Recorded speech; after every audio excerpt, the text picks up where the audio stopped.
Hi అండి, అందరికీ నా వందనాలు. ఈరోజు మళ్ళీ వచ్చేసాను ఇంకొక స్టోరీతో. ఏంటి అంటే ఆ స్టోరీ విత్తనాల గురించి. విత్తనాల గురించి ఏంటా అనేది, ఇక్కడ కర్రీ కూడా విత్తనాలు వేసి పచ్చని పప్పు వేసి చేస్తున్నారు కాబట్టి దానికి లింక్ అయ్యే రీతిగా వాక్యం చెప్తున్నానండి. ఆ విత్తనాలు రైతు పొలంలో విత్తనాలు వేస్తున్న రీతిగా ఇలా చల్లుకుంటూ పోతుంటే కొన్ని విత్తనాలంట రాతి నేల మీద పడ్డాయంట, కొన్ని విత్తనాలంట త్రోవ పక్కన పడ్డాయంట, కొన్ని విత్తనాలంట మంచి నేల మీద పడ్డాయంట. అయితే రాతి నేల మీద పడిన విత్తనాలు మట్టి ఉండటం వల్ల ఎదిగినాయి కానీ ఎండ తాకిడికి అవి ఫలించలేక మధ్యలోనే అవి అంతరించిపోయినాయి. ఇంకా త్రోవ పక్కన పడిన విత్తనాలు ఫలించినవి, బాగా ఎదిగినాయి కానీ ముళ్ళ తాకిడి వల్ల అవి కూడా అంతరించిపోయాయి. మంచి నేల మీద పడిన విత్తనాలు, అవి మంచి నేల అంటే పొలంలో పడ్డాయి. పొలంలో పడిన తర్వాత అవి బాగా ఫలించినవి.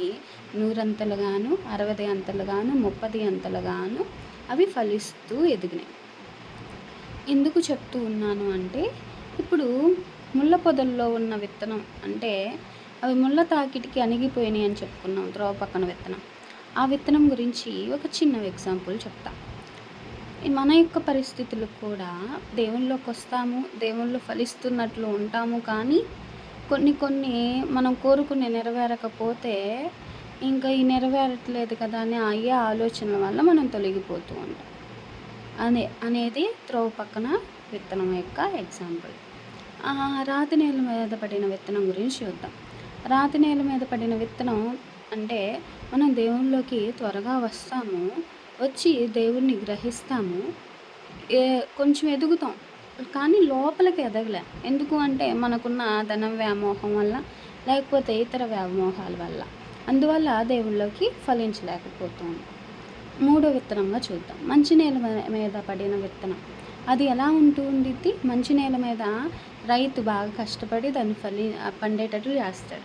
అలానే మన రైతైన యేసుప్రభు వారు కూడా మనం ఆయన యొక్క మార్గంలోకి, ఆయన యొక్క సన్నిధికి వస్తే మనల్ని కూడా ఫలించే రీతిగా చేస్తాడు.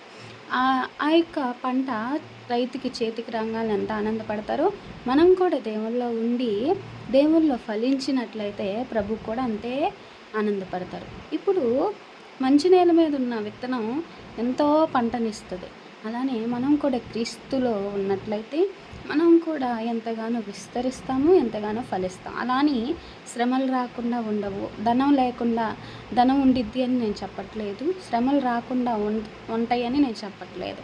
శ్రమలు వస్తాయి, ధనం లేకపోవటం జరుగుతుంది, ఎన్నెన్నో ఆటంకాలు వస్తాయి. ఇవన్నీ పరీక్షలు, టెస్ట్ పెడుతూ ఉంటాడు ప్రభువారు. మనం ఇక్కడ ఎగ్జామ్స్ రాస్తూ ఉంటాం, విద్యార్థులమైన మనము.